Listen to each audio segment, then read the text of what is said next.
Yes, hello dear students, कैसे हैं आप सब लोग बच्चों? Fine, great. तो स्टूडेंट्स, जैसे कि हम लोगों ने बुक कीपिंग एंड अकाउंटेंसी का चैप्टर नंबर 3 स्टार्ट किया, जिस चैप्टर नंबर 3 में आप लोगों को मैंने चैप्टर का इंट्रोडक्शंस और उसके अलावा देखा जाए तो हमने इस बारे में भी डिस्कशन किया था कि जर्नल एंट्री करने के पहले और कौन से ऐसे बेसिक डॉक्यूमेंट्स होते हैं या वो कौन से ऐसी बेसिक स्पेसिमेन होते हैं जिनके बारे में एज अ कॉमर्स स्टूडेंट हमें पता होना चाहिए। तो हम लोगों ने ऐसे कुछ जर्नल के वाउचर्स हमने पढ़े। After that there are different types of cheque जो होते हैं, जिसके बारे में आपको पता होना बहुत ज़रूरी है कि एक अलग अलग चेक में क्या अलग अलग टाइप्स होते हैं और कौन से चेक का क्या इंपॉर्टेंस होता है। तो वो सारा डिस्कशन हमारा लास्ट लेक्चर में कंप्लीट हुआ है। ओके, अब हम लोग इस सेशन से इस चैप्टर के सबसे इंपॉर्टेंट और जिस चीज को सीखने के लिए हम इस चैप्टर को पढ़ रहे हैं वो हम लोग यहाँ पे डिस्कस करेंगे। तो सबसे पहले बच्चों मैं स्टार्ट करता हूं कि आपका जैसे कि चैप्टर नंबर 3 है, जहां पर हमें स्टडी करना है अबाउट जर्नल। ओके, जहां पर हमें जर्नल एंट्री कैसे पास की जाती है, जर्नल मतलब होता क्या है, यहां पर हम ट्रांजैक्शंस को बुक्स में रिकॉर्ड करने का कौन सा सिस्टम सीखने जा रहे हैं, ये सारी बातें यहां पर हम सीखेंगे। तो बच्चों, जर्नल में सबसे पहली बात आप याद रखिए कि इसका जो नाम आपको दिख रहा है जर्नल, इस जर्नल वर्ड में ही इसका मीनिंग जो है वो पूरी तरह से बच्चों क्लियर हो जाएगा आपको, क्योंकि यहां पर ये जो जर्नल वर्ड है इसमें जो आप देख सकते हैं वर्ड आया है बच्चों जर। क्या वर्ड आया है? जर। इस जर वर्ड का मतलब होता है बच्चों डे, क्योंकि ये जो जर वर्ड है ये फ्रेंच भाषा से लिया हुआ शब्द है। फ्रेंच भाषा में ये जर को कहते हैं डे, और जर को डे होने की वजह से हम जर्नल को कहेंगे एक ऐसा बुक ऑफ अकाउंट्स जहां पर हम अपने बिजनेस के डे टू डे ट्रांजैक्शंस को, यस बच्चों, हम अपने बिजनेस के डे टू डे ट्रांजैक्शन, आप अपने बिजनेस में डे टू डे जो भी परचेस करते हो, सेल्स करते हो, एक्सपेंसेस करते हैं, इनकम कमाते हैं, या हम किसी से पैसा लेन देन करते हैं, या किसी भी प्रकार का कोई ट्रांजैक्शन अगर आपने बिजनेस में किया है तो उन सभी ट्रांजैक्शंस को आप अपने माइंड में कंप्लीटली बच्चों रिमेंबर नहीं रख सकते, बिकॉज बिजनेस में आज कितने ट्रांजैक्शन होंगे या डेली कितने ट्रांजैक्शंस होंगे उनकी कोई लिमिट नहीं होती है। कभी हमारे पास बहुत सारे कस्टमर भी आ सकते हैं, कभी हमारे पास कस्टमर बहुत कम भी आ सकते हैं, कभी हमारा ट्रांजैक्शन बहुत ज़्यादा भी हो सकता है, कम भी हो सकता है, but we can not remember all this transactions. जैसे क्या तैसा हम उसको एग्जैक्टली रिमेंबर नहीं कर सकते। Okay, so for that purpose हमें बिजनेस के अंदर होने वाले जो भी ट्रांजैक्शंस होते हैं उन सभी को डे टू डे बेसिस पे रिकॉर्ड करना होता है। तो हमारे ट्रांजैक्शंस को डे टू डे बेसिस पे हम जिस बुक में रिकॉर्ड करते हैं उसी बुक्स ऑफ अकाउंट को कहा जाता है जर्नल बुक। ओके, और याद रहे बच्चों कि जैसे ही ट्रांजैक्शन होता है, उस ट्रांजैक्शन का जैसे ही वाउचर बनता है, जैसे ही उसका पेमेंट रिसीव्ड होता है या फिर हम पेमेंट किसी को देते हैं, तो वाउचर बनते ही उसको सबसे पहले सबसे प्राइमरी बुक जहां पर उसे रिकॉर्ड किया जाता है इन अ क्रोनोलॉजिकल ऑर्डर। ये क्रोनोलॉजिकल ऑर्डर का मतलब क्या होता है कि जब आप किसी ट्रांजैक्शंस को एक प्रॉपर सिस्टम फॉलो करके रिकॉर्ड करते हो, जैसे कि आपके उस ट्रांजैक्शंस का डेट क्या है, उस ट्रांजैक्शन की डिटेलिंग क्या है, उस ट्रांजैक्शन में कितने का बेनिफिट अपने को आया और कितने का बेनिफिट गया, उस ट्रांजैक्शन का डिस्क्रिप्शन। तो जब हम इसको एकदम सिस्टमैटिक तरीके से जब किसी ट्रांजैक्शन को रिकॉर्ड करते हैं तो उसको कहते हैं क्रोनोलॉजिकल ऑर्डर। और यहाँ पर आपके ट्रांजैक्शंस के जो वाउचर बनते हैं पेमेंट के लेने का या पेमेंट के देने का, क्योंकि आपने किसी व्यवहार में अगर पैसे लिए होंगे तो आपने सामने वाले को रिसिप्ट इशू किया होगा, या आपने समझो एग्जांपल किसी को पेमेंट अगर समझो दिया होगा तो आपको वहां से रिसिप्ट या किसी प्रकार का वाउचर आपको मिला होगा। तो वो सारे वाउचर्स एंड रिसिप्ट के बेसिस पे आप अपने बुक्स ऑफ अकाउंट में ट्रांजैक्शंस को कंप्लीटली रिकॉर्ड करते हो इन a systematic way.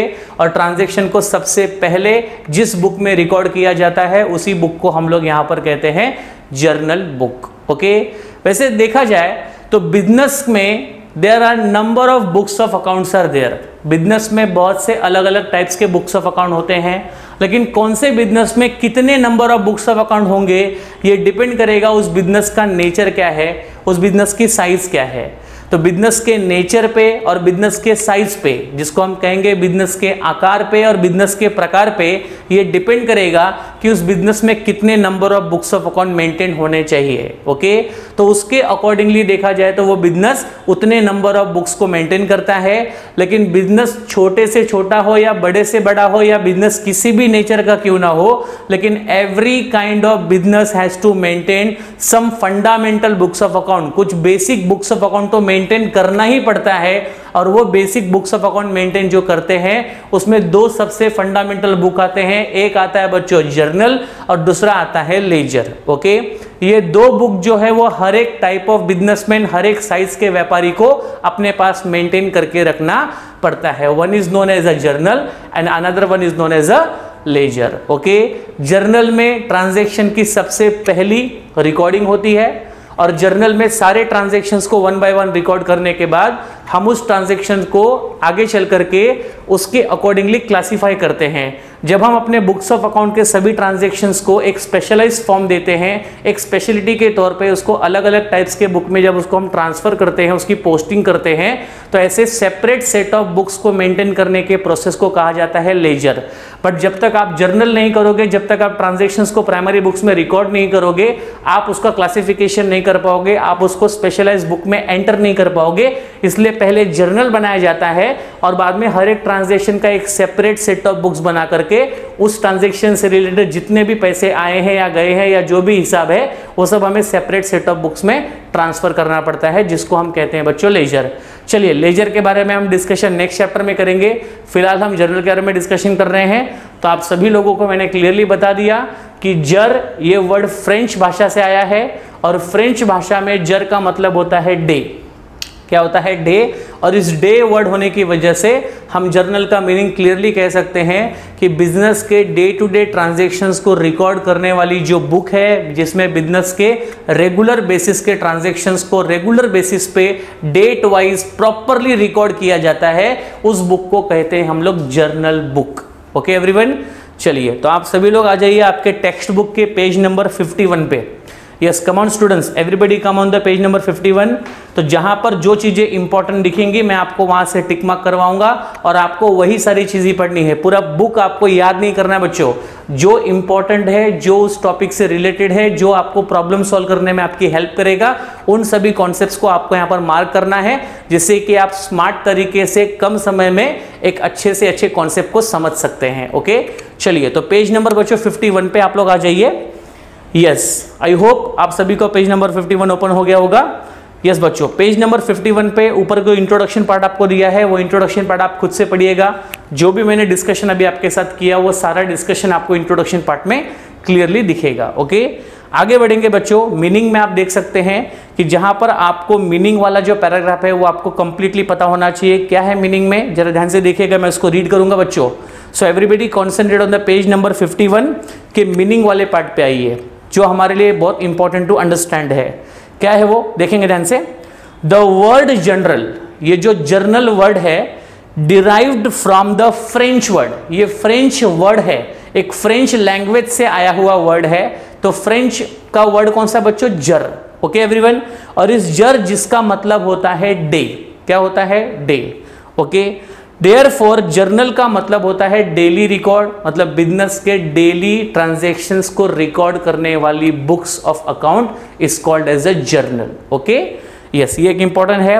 A journal contains a daily record of business transaction and hence it has been named so, इसलिए उसका नाम ऐसा जर्नल है क्योंकि उसके अंदर बिजनेस के डेली रिकॉर्डिंग ऑफ ट्रांजैक्शंस की जाती है, इसलिए उसको ना जर्नल नाम यहां पर दिया है। तो उसके नाम में ही बच्चों उसका मीनिंग है डे टू डे ट्रांजैक्शंस को रिकॉर्ड करने वाली book is called as a journal book. Okay everyone, ठीक है, आगे देख सकते हैं आप यहां पे। यस, तो यहां पर as soon as transaction take place, जैसे ही बिजनेस में कोई व्यवहार होता है, जैसे ही बिजनेस में कोई कैश आता है या बिजनेस से कैश जाता है या बिजनेस परचेजिंग करता है, सेलिंग करता है, खर्चा करता है, इनकम कमाता है, किसी भी टाइप का ट्रांजैक्शन जब बिजनेस में होता है तो उस ट्रांजैक्शंस को सबसे पहले हम रिकॉर्ड करते हैं जिस बुक में, उस बुक को कहते हैं जर्नल। यहां पर बच्चों वही बात लिखी गई है कि as soon as transaction take place it's debit and credit aspect, क्योंकि देखो बिजनेसमैन, आपको मैंने पहले बताया था कि बिजनेस में जब भी कोई ट्रांजैक्शंस होता है तो उस ट्रांजैक्शंस के दो फैक्टर इंपॉर्टेंट होते हैं, क्योंकि कोई भी व्यवहार जब हम किसी के साथ करते हैं तो एक तरीके से हमें बेनिफिट आता है और दूसरे तरीके से बेनिफिट हमारे पास से क्या होता है बच्चों, जाता है। ओके, बिकॉज ट्रांजेक्शंस में अगर आपको बेनिफिट आएगा नहीं और बेनिफिट जाएगा नहीं तो यहाँ पे ट्रांजेक्शन ही नहीं होगा। फॉर एग्जाम्पल, अगर आप किसी से गुड्स परचेस करते हो, अगर आप अपने बिजनेस का माल किसी से खरीदते हो तो माल की खरीदी में आपके पास माल आता है तो बेनिफिट आपके पास आ रहा है, और दूसरे तरीके से आपके पास से उतना कैश क्या हो रहा है बच्चों, जा रहा है। तो बेनिफिट आ रहा है, बेनिफिट जा रहा है। So every transaction consist of bilateral factor. Bilateral factor का मतलब उसमें दोनों फैक्टर इन्वॉल्व होते हैं, बेनिफिट आने का भी और बेनिफिट जाने का भी। तो ट्रांजैक्शंस में कौन से अकाउंट से हमें फायदा आया, कौन से अकाउंट से फायदा जा रहा है, इन दोनों को प्रॉपर्ली आइडेंटिफाई किया जाता है। और आइडेंटिफाई करने के बाद में डेबिट किसको दिया जाएगा, क्रेडिट किसको दिया जाएगा, इसकी एनालिसिस होती है। और ट्रांजैक्शंस के अकाउंट में किसको डेबिट मिलेगा, किसको क्रेडिट मिलेगा, ये डिपेंड करेगा कि कौन से अकाउंट से बेनिफिट आ रहा है और कौन से अकाउंट से बेनिफिट जा रहा है। और उसी डेबिट एंड क्रेडिट के फॉर्म में हम उस ट्रांजैक्शंस को बुक्स ऑफ अकाउंट में रिकॉर्ड करते हैं। करेक्ट है। तो जर्नल में हमें एग्जैक्टली करना क्या होता है, जरा बात को क्विकली समझ लिया आप लोग। जर्नल में हमें करना होता है कि ट्रांजैक्शंस को जब हम बिजनेस में, जैसे ही ट्रांजैक्शन होता है, जैसे कोई व्यवहार बिजनेस में हुआ, अब उस ट्रांजैक्शन में सबसे पहले हमें आइडेंटिफाई करना है कि इस ट्रांजैक्शन में कौन से दो इंपॉर्टेंट अकाउंट है, मिनिमम कौन से दो इंपॉर्टेंट अकाउंट है। तो पहले आप अकाउंट्स को बाहर निकालिए। करेक्ट है। फिर आप ये तय कीजिए कि कौन से अकाउंट से हमें बेनिफिट आया और कौन से अकाउंट से हमें बेनिफिट गया। करेक्ट है। जिस अकाउंट से हमें बेनिफिट बच्चों आ रहा है उसे डेबिट मार्किंग दीजिए, और जिस अकाउंट से बेनिफिट हमें जा रहा है उसे क्रेडिट मार्किंग दीजिए। और उसी मार्किंग को आप बुक्स ऑफ अकाउंट में जब एक सिस्टमैटिकली रिकॉर्ड करोगे तो वो बन जाएगा आपका journal entry. Okay, so benefit आना और बेनिफिट जाना is nothing but your debit and credit, and you have to record this thing in your books of account and that will become your journal entry. Correct है। Yes, तो ये process बच्चों याद रखना। Transactions आया, account identify करो, किसको debit मिलेगा किसको क्रेडिट मिलेगा, वो डिपेंड करेगा कि उसे कहाँ से बेनिफिट हमें आ रहा है और कहाँ से बेनिफिट हमारे पास से जा रहा है, और उसके बेसिस पे हम उसको बुक्स ऑफ अकाउंट में रिकॉर्ड करेंगे और वो हमारा बनेगा journal entry. Okay, no worries, हम आगे चल करके और भी डिटेल में पढ़ने वाले हैं कि किस तरह से ट्रांजैक्शन से अकाउंट हमें आइडेंटिफाई करना है, किस तरह से हमें डेबिट एंड क्रेडिट कौन से बेसिस पे डिसाइड करना है, इसके बेसिस पे पूरा का पूरा क्वेश्चन सॉल्व किया जाएगा। ओके एवरीवन, ठीक है। अब आप सीधे आगे बढ़ेंगे और डेफिनेशन आप देख सकते हैं। तो डेफिनेशन में two definitions are given here. Second वाला डेफिनेशन आपको बहुत ही इजीली समझ में आ जाएगा। तो डेफिनेशन हमेशा जब आप चूज करते हो तो ऐसा डेफिनेशन चूज करो जो शॉर्ट हो, जो इजी टू अंडरस्टैंड आपके लिए होना चाहिए। ओके, तो सेकेंड डेफिनेशन अगर आप देखते हैं तो वहां पर आप देखिए कि according to dictionary for accountant written by Eric Kohler. तो यहाँ पर एक डिक्शनरी है, जो डिक्शनरी यहाँ पर एरिक कोहलर के द्वारा लिखी गई है। ओके, एरिक कोहलर के द्वारा एक डिक्शनरी है जो अकाउंटेंट की डिक्शनरी है, और इस एरिक कोहलर के डिक्शनरी में आपको जर्नल का डेफिनेशन दिया है। क्या डेफिनेशन है, आइए ध्यान से देखिएगा। तो डेफिनेशन बच्चों यहाँ पे लिखा है कि अ जर्नल इज द बुक। सबसे पहली बात क्या बताई गई है कि journal is the book. Journal क्या है, एक बुक है of original entry. Come on, journal एक बुक है जिस बुक में हम ट्रांजैक्शन की सबसे पहले रिकॉर्डिंग करते हैं, और जब आप ट्रांजैक्शन का सबसे पहला रिकॉर्डिंग आप करते हो तो उस बुक को ओरिजिनल बुक कहने में भी कोई दिक्कत नहीं है। ओके, तो यहां पर एरिक कोहलर ने पहले क्लियरली बोल दिया कि जर्नल एक ओरिजिनल एंट्री वाली बुक है, मतलब जहां पे ट्रांजैक्शन की सर्वप्रथम रिकॉर्डिंग की जाती है। तो वहां पर यही कहा गया है कि journal is the book of original entry. Recorded transactions, recorded transaction जिसमें ट्रांजैक्शंस को रिकॉर्ड किया जाता है, not provided for in specialised journal. कहने का मतलब कि इसको हम लोग कोई स्पेशल बुक नहीं कह सकते, ये एक जर्नल बुक है जहां पर ऑल टाइप्स ऑफ ट्रांजैक्शंस को रिकॉर्ड किया जाता है। करेक्ट है। यहां पर हम किसी भी अकाउंट की कोई स्पेशलिटी को रिकॉर्ड नहीं करते, जैसे ट्रांजैक्शंस हुआ ट्रांजैक्शंस को तुरंत यहां पर सिस्टमैटिक ऑर्डर में रिकॉर्ड कर लीजिएगा। अब यहां पर हमें यहां पर कोई प्रकार का मतभेद नहीं करना है कि परचेस का अलग लिखेंगे, सेल्स का अलग। नो, जो भी ट्रांजैक्शन हुआ उन सभी को एक सेट ऑफ बुक्स में आप फटाफट रिकॉर्ड करते जाइए। परचेज, सेल, फर्नीचर परचेस किया, आपने कोई एसेट बेचा, आपने लाइबिलिटी लिया, आपने लाइबिलिटी पेड किया, आपने एक्सपेंसेस किया, आपने इनकम लिया, जितना भी ट्रांजैक्शन आपके बिजनेस में होता है उसको वन बाय वन करके लिखते जाइएगा। करेक्ट है।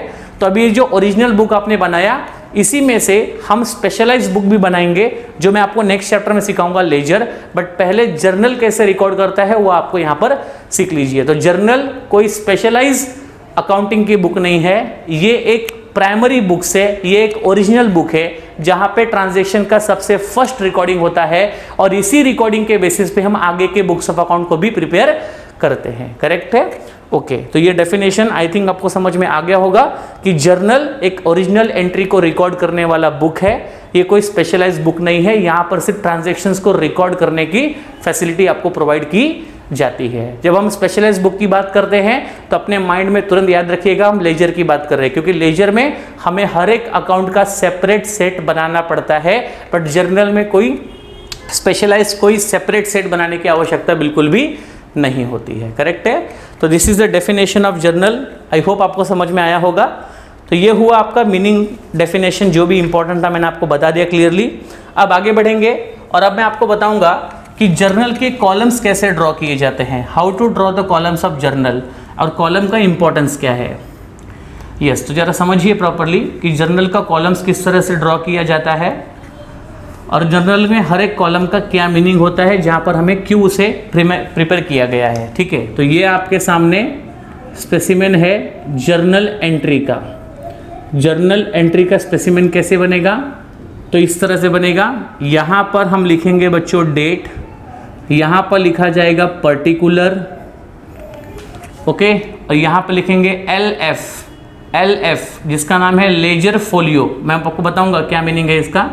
और यहाँ पर हम लिखेंगे बच्चों डेबिट का रुपीस, और यहाँ पर हम लिखेंगे बच्चों क्रेडिट का rupees. Okay, yes, very simple. Business में जो भी ट्रांजैक्शंस हुए हैं उस ट्रांजैक्शंस को हमें सर्वप्रथम जिस बुक में रिकॉर्ड करना है वो हमारी जर्नल की बुक होती है।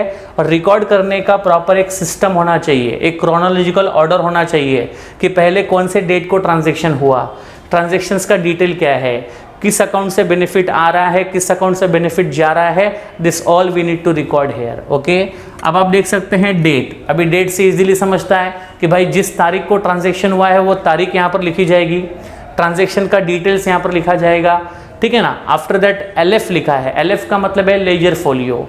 अब ये जो जर्नल है ये तो बच्चों सभी टाइप के ट्रांजैक्शंस को रिकॉर्ड करता है, इसमें किसी प्रकार का कोई भेदभाव नहीं किया जाता है। परचेज हुआ तो भी इसी में रिकॉर्ड होगा, सेल्स हुआ तो भी इसी में रिकॉर्ड होगा, आपने असेट खरीदा, असेट बेचा, लाइबिलिटी लिया, लाइबिलिटी पेड किया, खर्चा किया, इनकम किया, किसी भी टाइप का ट्रांजैक्शन आपने बिजनेस में किया, क्रेडिट, कैश, कोई भी टाइप का ट्रांजैक्शन आपने किया, वो सब आपको यहाँ पर 1 बाय 1 करके लिखते जाना है। करेक्ट है? बट इन सभी ट्रांजैक्शंस को आगे चल करके, क्योंकि ये तो बहुत सारे हो जाएंगे, अब इन सभी ट्रांजैक्शंस को आगे चल के हमें सेपरेट सेट में मेंटेन करना पड़ेगा। ओके, फॉर एग्जांपल यहाँ पर अगर समझो मैं कोई ट्रांजैक्शन लिखता हूँ परचेज का, यहाँ पर मैंने लिखा परचेज अकाउंट, ठीक है ना, और यहाँ पर मैंने लिखा समझो एग्जांपल बच्चों cash account. Okay, so purchase account to क्या लिखा मैंने, कैश अकाउंट।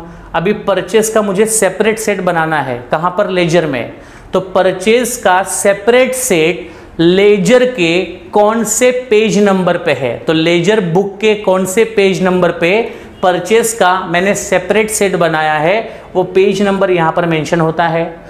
कैश से रिलेटेड जो भी इंफॉर्मेशन है वो मैंने लेजर के कौन से सेपरेट सेट में बनाया है, तो लेजर का पेज नंबर यहाँ पे रिकॉर्ड किया जाएगा। तो कहने का मतलब यहाँ पे हमें वैसे कुछ लिखना नहीं है, I am just trying to making you clear with the concept of LF। तो LF क्या होता है बच्चों, लेजर फोलियो होता है। लेजर फोलियो में क्या होता है कि जो भी जर्नल एंट्री आप यहाँ पर पास करते हो उसको आगे चल करके आपको लेजर में पोस्ट करना होता है। तो ये जो जर्नल एंट्रियां है वो लेजर के कौन से पेज नंबर पर पोस्ट हुई है उसके रेफरेंस के लिए, यस बच्चों, उसके रेफरेंस के लिए हमें इस कॉलम को प्रिपेयर करना पड़ता है, जहां पर जर्नल एंट्री को लेजर के कौन से पेज नंबर पे हमने पोस्ट किया है वो पेज नंबर यहां पर दर्शाने के लिए कॉलम बनाया जाता है।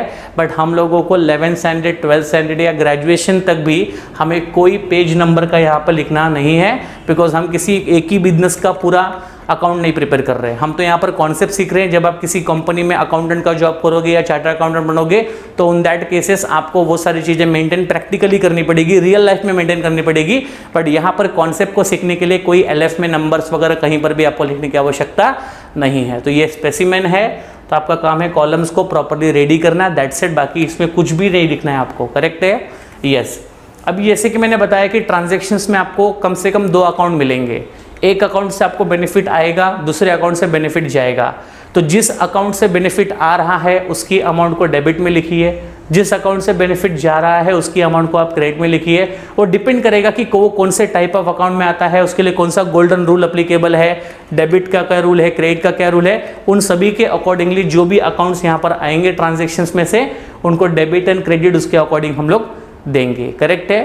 तो इस तरीके से आपका जर्नल एंट्री बनेगा। कॉलम्स आप लोग फिलहाल याद रखिए, date, particulars, ledger folio, debit वाली अमाउंट यहाँ पर, क्रेडिट वाली अमाउंट यहाँ पर। करेक्ट है बच्चों? यस। तो ये हुआ आपके जर्नल का स्पेसिमेन। आई होप आपको जर्नल का स्पेसिमेन कैसे बनाना है समझ में आया होगा। ओके एवरीवन, ठीक है। यस, आप देख सकते हैं पेज नंबर 52 पे भी स्पेसिमेन आपको दिया गया है। यस, नेम ऑफ, देखो आप देख सकते हैं वहाँ पे डेट लिखा है, बाद में name of account debited, debit वाले अकाउंट को ऊपर लिखिए, क्रेडिट वाले अकाउंट को नीचे लिखिए। डेबिट वाले अकाउंट का जो अमाउंट होगा वो डेबिट के कॉलम में आएगा, क्रेडिट वाले अकाउंट का जो अमाउंट होगा वो क्रेडिट के कॉलम में आएगा। करेक्ट है। और आप देख सकते हैं कि जैसे आपने यहाँ पर डेबिटेड अकाउंट और क्रेडिटेड अकाउंट लिखा, उसके नीचे देखिए एक बॉक्स वहाँ पर बनाया गया, एक ब्रैकेट बनाया गया है, जिस ब्रैकेट में शुरुआत की गई है कौन से वर्ड से बच्चों? बीइंग वर्ड से। यस, तो याद रखिएगा कि जो भी आपने अकाउंट डेबिटेड और अकाउंट क्रेडिटेड लिखा है उसका ब्रीफ इंट्रोडक्शन यहाँ पर आपको देना पड़ेगा। और जब किसी भी ट्रांजैक्शंस का ब्रीफ इंट्रोडक्शन यहाँ पर देते हो तो उसकी शुरुआत हमेशा बीइंग वर्ड से होगी। किससे होगी? Being word. ये भी सिस्टम का एक पार्ट है कि जब भी आप कोई एंट्री यहाँ पर करोगे, किसी भी ट्रांजैक्शंस का डेबिट और क्रेडिट अकाउंट जब आप यहाँ पे रिकॉर्ड करोगे तो debit and credit account record करने के पीछे का ब्रीफ इंट्रोडक्शन क्या है, वो ब्रीफ इंट्रोडक्शन आपको नीचे बनाकर देना पड़ेगा, जिसको हम कहते हैं नैरेशन। क्या कहते हैं? Narration. Okay, so word being यहाँ पर आएगा, डॉट डॉट डॉट कर दे रहा हूँ। ट्रांजैक्शंस का जो भी शॉर्ट में डिटेल्स होगा वो डिटेल्स यहाँ पर आपको लेके ब्रैकेट क्लोज करना पड़ता है। करेक्ट है। बट शुरुआत कहाँ से होती है नरेशन की? बीइंग से। अक्सर आपको ऑब्जेक्टिव में पूछा जाता है कि narration always begin with the word dash, तो आपको वो वर्ड याद रखना है क्या बच्चों? बीइंग। इसी वर्ड से नरेशन की शुरुआत होती है। नरेशन क्या होता है?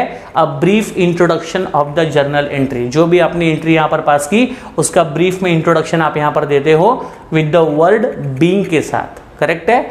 यस, तो ये पैटर्न हुआ। यहाँ पर डेट लिख लीजिए, अकाउंट डेबिटेड, अकाउंट क्रेडिटेड, और उसका ब्रीफ इंट्रोडक्शन। यहाँ पर कुछ नहीं करना है। डेबिट वाले अकाउंट की अमाउंट डेबिट के कॉलम में, क्रेडिट वाले अकाउंट की कॉलम क्रेडिट कॉलम में। That's it. करेक्ट है। इस तरीके से आपका पूरा स्पेसिमेन यहाँ पर फिनिश होता है। ओके एवरीवन, ठीक है। चलिए आगे बढ़ते हैं यहाँ पर बच्चों अभी हम लोग। और याद रखिएगा कि डेबिट और क्रेडिट डिसाइड कैसे होगा, तो उसके लिए हमने ऑलरेडी गोल्डन रूल सीखा है, उसके लिए हमने ऑलरेडी टाइप्स ऑफ अकाउंट सीखा है। ट्रांजैक्शंस को रीड करने पे जो भी अकाउंट उसमें से बाहर आएंगे आपको ये देखना है कि वो अकाउंट कौन से टाइप ऑफ अकाउंट में आता है, पर्सनल में आता है, रियल में आता है या नॉमिनल में आता है। और पर्सनल, रियल, नॉमिनल में आने के बाद पर्सनल, रियल, नॉमिनल के गोल्डन रूल्स के एप्लीकेबल होते हैं, उसके अकॉर्डिंगली हम डिसाइड करेंगे कि कौन सा अकाउंट डेबिट होगा और कौन सा अकाउंट क्रेडिट होगा। करेक्ट है। और उसको हम लोग यहाँ पर प्रॉपर्ली अमाउंट के साथ लिख लेंगे। Agreed everyone? ठीक है। ओके, चलिए तो यहाँ पर आपका ये स्पेसिमेन भी फिनिश होता है। यस, सो स्टूडेंट्स, जर्नल ये ऐसा कॉन्सेप्ट है ना जो आगे आप 12th standard, graduation, post graduation, chartered accountant, कोई भी लेवल की अकाउंटिंग करो, बट एनी हाउ आपको जर्नल एंट्री तो पास करने को आना ही पड़ेगा। करेक्ट है ना? यस, ठीक है। आगे बढ़ते हैं। अब बच्चों मैं आपको क्लियरली बता दूं तो हमको अभी एक और कॉन्सेप्ट यहाँ पर पढ़ना है, दैट्स इट। तो पेज नंबर 54 पे आ जाइए सभी लोग। Yes, everybody come on the page number 54। Yes, page number 54 पे आपको एक कॉन्सेप्ट दिख रहा है, जिस कॉन्सेप्ट का नाम यहाँ पर लिखा है बच्चों जीएसटी। काफ़ी फेमस वर्ड है जीएसटी। ओके, सो जीएसटी के बारे में तो आपने थोड़ा बहुत सुना होगा। ऑलरेडी आपने 10th स्टैंडर्ड में जीएसटी से रिलेटेड कुछ अल्जेब्रिक इक्वेशन सॉल्व किए होंगे। अपने अलजेब्रा में देखो, आपके मैथ्स पार्ट 1 में जीएसटी को लेकर के एक इंपॉर्टेंट चैप्टर है। ओके, तो वहाँ पर आपने जीएसटी के बारे में पढ़ा होगा, बट उसके बाद भी मैं आपको थोड़ा इंट्रोडक्शन बता दूं कि जितना आपको रिक्वायर्ड है वो समझ लीजिए। गुड्स एंड सर्विस टैक्स, क्या नाम बच्चों इसका? Goods and service tax. Okay, इस जीएसटी को कहा जाता है one nation one tax. Yes, one nation one tax. Okay, तो इस तरह से कुछ इसके उल्लेख हैं। मैं आपको शॉर्ट में बताना चाहूँगा कि जीएसटी एग्जैक्टली होती क्या है। देखो क्या होता है कि हमारे कंट्री में जीएसटी अप्लाई होने के पहले, हमारे कंट्री में जब जीएसटी नाम का टैक्स नहीं था, तो जीएसटी अप्लाई होने के पहले हमारे कंट्री में there are different variety of taxes are there. अलग अलग वैरायटी के टैक्सेस होते थे, लाइक एक्साइज ड्यूटी जो प्रोडक्शन पे लगता था, करेक्ट है, custom duty, import duty, export duty, correct है। उसके अलावा अगर देखा जाए so we have to paid sales tax, ठीक है ना। And there are different variety of tax जो ट्रेडिंग के हर स्टेज पे लगता था। जैसे कोई गुड्स मेरे पास से गुड्स मैंने किसी दूसरे पर्सन को दिया, तो उस स्टेज में क्या हुआ, ट्रेडिंग हुआ, तो वहाँ पे जीएसटी लग गई। अब उसने किसी थर्ड पर्सन को दिया, वहाँ जीएसटी नहीं, सॉरी, कोई टैक्स लग गया। फिर वहाँ पर उसने दिया, वापस वहाँ पे टैक्स लग गया। तो जितनी बार गुड्स आपका ट्रेडर के पास से घूमता रहता था, उस पर हर स्टेज पे टैक्स लगता रहता था। और इस टैक्स पे टैक्स लगने की वजह से गुड्स की जो प्राइस होती थी वो धीरे धीरे बढ़ना शुरू हो जाती थी, और गुड्स के प्राइस के बढ़ने का जो पूरा इम्पैक्ट है वो कस्टमर पे आ जाता था, करेक्ट है ना। और इसकी वजह से कस्टमर को ज़्यादा अमाउंट ऑफ प्राइस पे करना पड़ता था किसी भी गुड्स को मार्केट से परचेस करने के लिए। लेकिन अब जीएसटी के आने की वजह से क्या हुआ, ये जो हर स्टेज पे डिफरेंट टाइप्स के जो टैक्स लग रहे हैं ना, ये सारे टैक्सेस गवर्नमेंट ने कैंसिल कर दिए, और इन सभी टैक्सेस के बदले गवर्नमेंट ने सिर्फ एक ही टैक्स बनाया, जिस टैक्स का नाम क्या रखा बच्चों, जीएसटी, करेक्ट है, that is goods and service tax. Okay everyone, so please remember the word GST, जो यहाँ पर अब हमारे कंट्री में वन नेशन वन टैक्स बन गया है। अब हमारे कंट्री में गुड्स एंड सर्विसेज की ट्रेडिंग के लिए, प्रोडक्शन के लिए आपको अलग अलग प्रकार के टैक्सेस भरने की जरूरत नहीं है, ठीक है। अब आपको सिर्फ एक ही टैक्स पे करना है, and that is called as a GST. Agreed everyone, ठीक है। और हर ट्रेडर एक ही बार जीएसटी पे करेगा, हर स्टेज पे बार बार जीएसटी पे कर रहा है, क्योंकि सारे टैक्सेस को मिला करके एक ही टैक्स बन गया है, और वो टैक्स क्या बना बच्चों, जीएसटी। इससे क्या हो गया कि जो मिडल मैन होते थे, जो हैवी कमीशंस के चक्कर में या प्राइजेस को बढ़ाकर ज़्यादा प्रॉफिट कमाने के चक्कर में होते थे, टैक्सेस की चोरी करने के चक्कर में होते थे, ये सब प्रॉब्लम जो है वो जीएसटी के आने की वजह से क्या हो गया, मैक्सिमम हद तक सॉल्व हो चुका है। ओके एवरीवन, ठीक है। अब कैसा होता है बच्चों की जो जीएसटी होती है ना, वो कौन से प्रोडक्ट पे कितने परसेंटेज लगती है, वो अगेन डिपेंड करता है प्रोडक्ट का नेचर क्या है। तो प्रोडक्ट के अलग अलग नेचर पे जीएसटी का रेट भी जो है वो अलग अलग होता है। यस, तो different nature, different types of product के अकॉर्डिंगली उनकी जीएसटी भी डिसाइड होती है। सिंपली क्या कीजिए, पेज नंबर आप लोग 54 पे आ जाइए, जहां पर आप देख सकते हैं जीएसटी का पूरा टेबल आपको दिया है, और ऊपर जीएसटी का मीनिंग भी आपको दिया गया है, करेक्ट है। तो जीएसटी का जो मैंने आपको एग्जाम्पल दिया कि जो मल्टीपल स्टेज पे जो टैक्सेस लगते थे, उन सभी टैक्सेस को मिला करके अब यहाँ पर एक ही टैक्स बनाया गया है, and that is called as a GST. ये कॉन्सेप्ट आप याद रखिएगा। और जीएसटी कौन से टाइप ऑफ कमोडिटी पे कितना परसेंटेज लगता है, ये भी आपको यहाँ पर पता होना चाहिए। तो आप देख सकते हैं टेबल आपको बच्चों यहाँ पे क्लियरली दिया गया है। यस, तो इस टेबल को आप लोग प्रॉपर्ली रीड कर लीजिए, क्योंकि ये टेबल का जो भी यहाँ पर परसेंटेज मेंशन्ड है, वो परसेंटेज आपको कहीं पर भी आपके जर्नल एंट्री में ऐसा अलग से नहीं पूछेगा, करेक्ट है। आपको ऑलरेडी परसेंटेज पहले से दिया होगा कि 100 एंड 100% की जीएसटी आपको यहाँ पर चार्ज करनी है, ठीक है। फिर भी टेबल में आप देख सकते हैं कि जीएसटी को जो है यहाँ पर 5 कैटेगरी में डिवाइड किया गया है। पहली कैटेगरी जो है वो जीरो बेस्ड है, मतलब जहां पर कोई भी जीएसटी नहीं लगती है। अब वो कौन से ऐसे प्रोडक्ट है जिसकी ट्रेडिंग पे जीएसटी नहीं लगती है, तो आप देख सकते हैं वहां पर लिखा है गुड्स के भी सारे नाम लिखे गए हैं और सर्विसेज के भी सारे नाम लिखे गए हैं, करेक्ट है। इसके बाद सेकंड कैटेगरी में देखेंगे तो लो रेटेड जीएसटी है, जहां पर जीएसटी सबसे कम लगता है। वो कितना परसेंट है बच्चों, 5%। तो 5% वाले कैटेगरी में कौन से टाइप के गुड्स आते हैं, सर्विस आते हैं, अगेन वो भी आपको वहां पर दिए गए हैं। आफ्टर दैट 12%, जिसको स्टैंडर्ड रेट बोलते हैं, अब उसमें कौन से टाइप के गुड्स एंड सर्विस आएंगे वो भी आपको मेंशन है। आफ्टर दैट 18%, और सबसे लास्ट में वो जो 28%।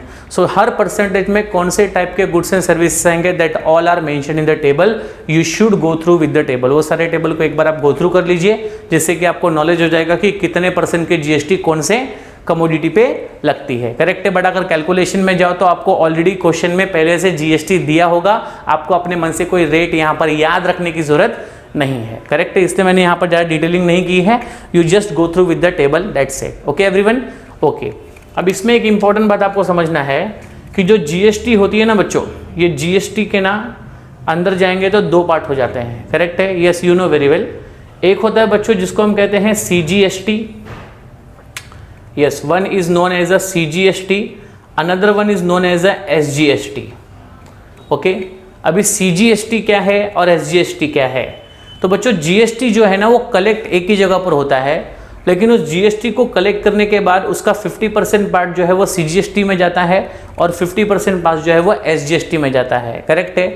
अभी CGST बोला तो क्या होता है? Central goods and service tax, और SGST का मतलब होता है state goods and service tax. तो कहने का मतलब क्लियर है कि जो भी GST किसी प्रोडक्ट पे कलेक्ट होती है उस प्रोडक्ट का 50% पार्ट सेंटर को जाता है और 50% पार्ट उस स्टेट को जाएगा जिस स्टेट में वो ट्रेडिंग हुआ है।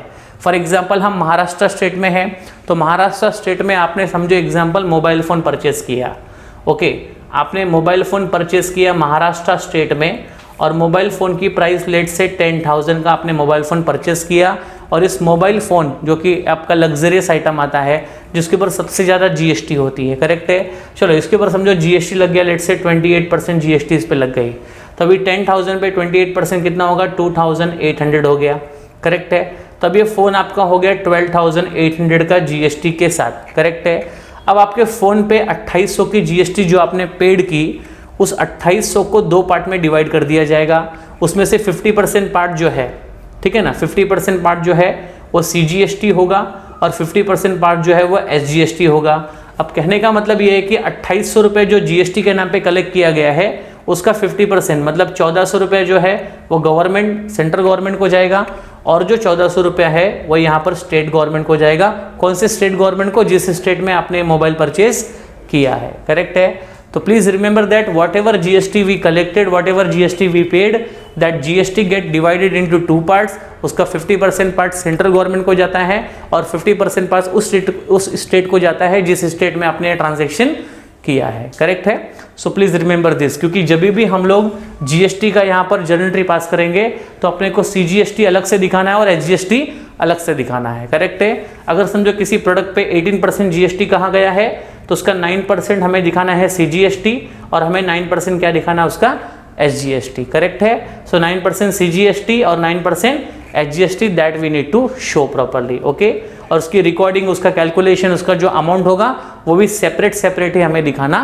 जरूरी है। ओके एवरीवन, ठीक है। तो ये मैंने बता दिया आपको CGST SGST एग्जाम्पल के साथ बता दिया कि किस तरह से कौन से तरीके से क्लासीफाई किया जाता है। ये सारी बातें आप लोग यहाँ पर प्रॉपर तरीके से याद रखेंगे। ओके, ठीक है।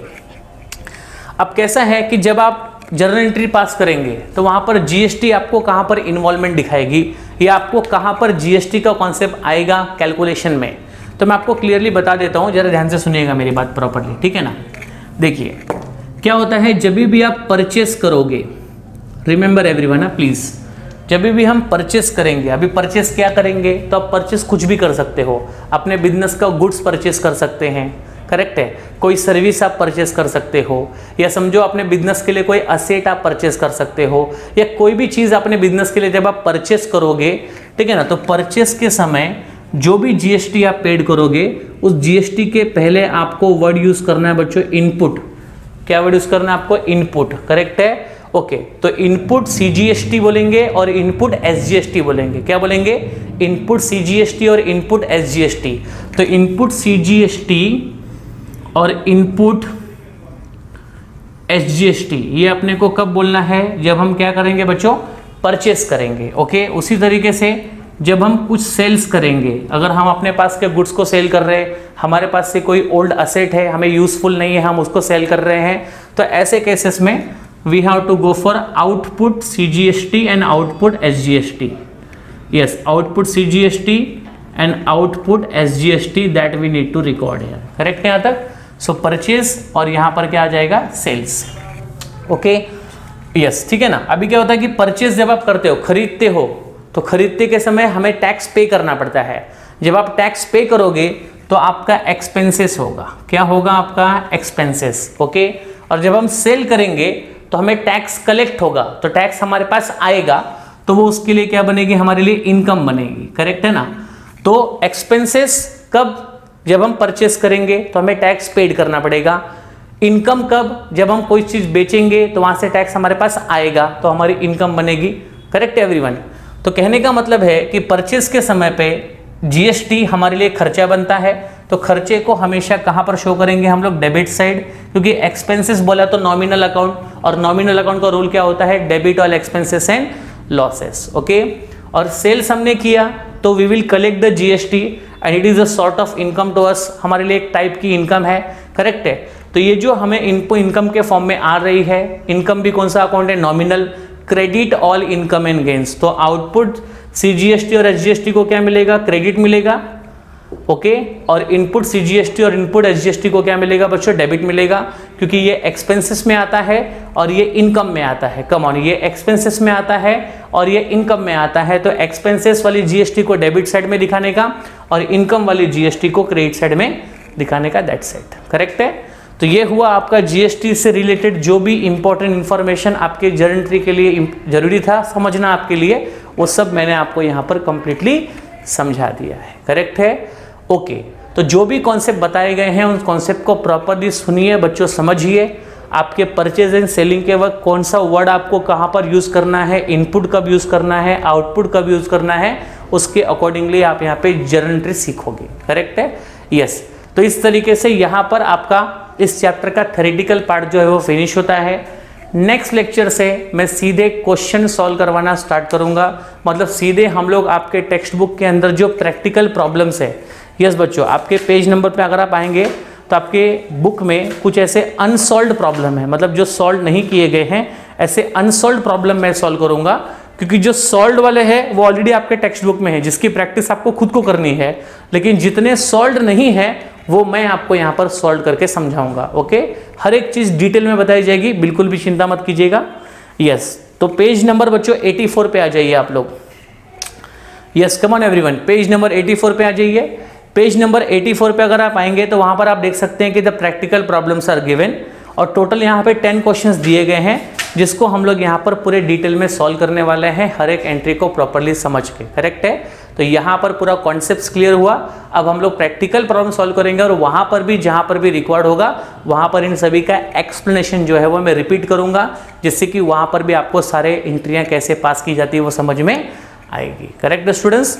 तो मिलते हैं हम लोग बच्चों नेक्स्ट वीडियो में, नेक्स्ट लेक्चर में, जहाँ पर हम लोग क्वेश्चन को सॉल्व करने वाले हैं। तब तक बाय एवरीवन, टेक केयर, जय हिंद।